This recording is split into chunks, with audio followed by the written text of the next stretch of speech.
friends, welcome to New Spear. Today we're making homemade Play-Doh. So for my materials, I have half of a cup of salt, a cup and a half of flour, a cup of boiling or super hot water. So I just boiled this water. I have a couple of bowls because I'm going to do a few different colors, and then a spoon to mix with.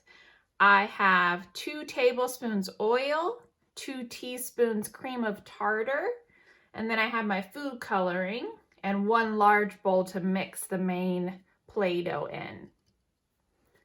All right, let's get started. So the first thing you want to do is mix your dry ingredients. So I'm going to put my cup and a half of flour in my bowl. Then I'll add my salt, half a cup of salt. And I'll add my 2 teaspoons of cream of tartar. And I'll mix these up.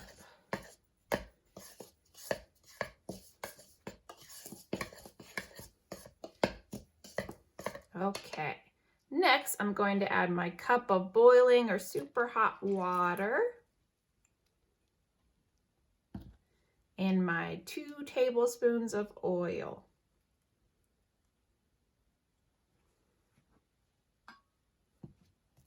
And mix that up.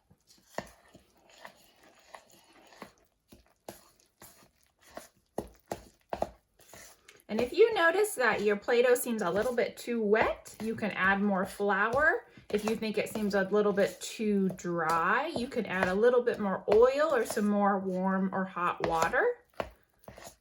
It's really hard to mess it up. So that's what's great about this recipe. Okay, so I'm actually going to add a little bit more flour.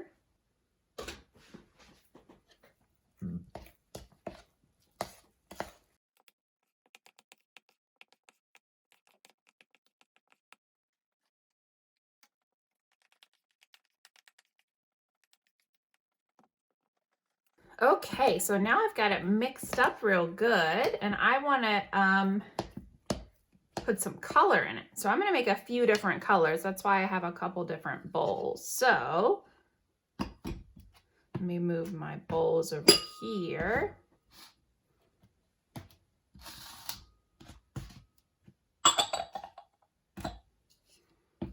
All right, so I'm going to do 3 different colors. I'm going to do blue, green, and red. So I'll put some Play-Doh in this bowl,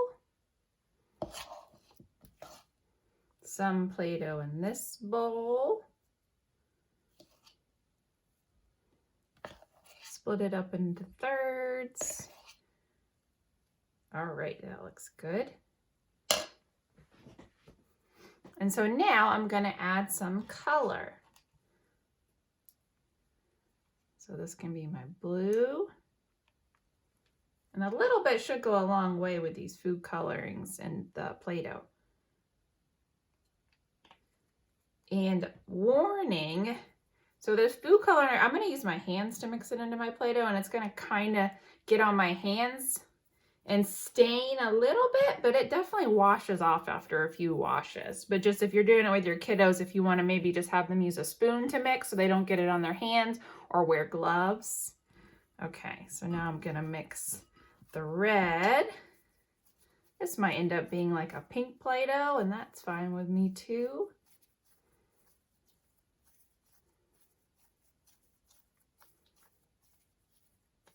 And the more you knead them, well, the more the color is going to get in there, and also the less sticky it's going to be. So we want to knead so it's not super sticky, so then we can play with it.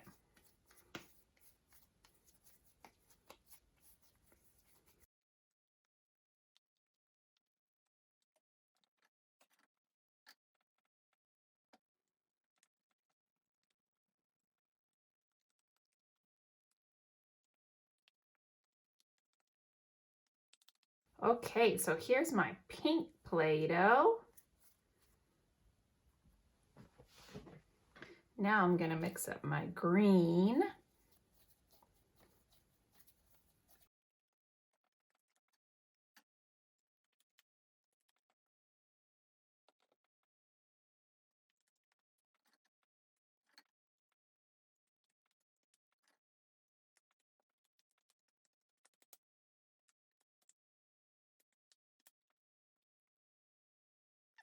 So here's my green, got lime green Play-Doh there.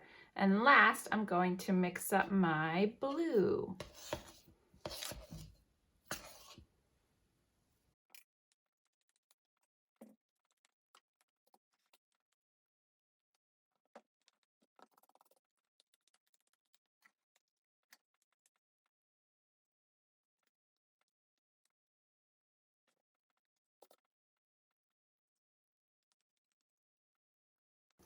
Okay, and now I've got my super pretty blue Play-Doh and also blue hands. But like I said, that'll wash off in just a few washes. And what's great about this Play-Doh is, if you'd like, you could make shapes with it, have your kiddos make some things out of it, and then you can even bake it in the oven just a few minutes on probably like 300 degrees, and then you're gonna have little figurines. So that's pretty fun. All right, so here we have our homemade Play-Doh in green, pink, and blue. And once you're finished making your Play-Doh, you can put them in Ziploc baggies, and they should last a couple weeks, especially if you put them in the fridge. So if you put them in baggies and in the fridge, they'll definitely last at least a couple weeks. All right, guys, thanks for watching. Hope you enjoy.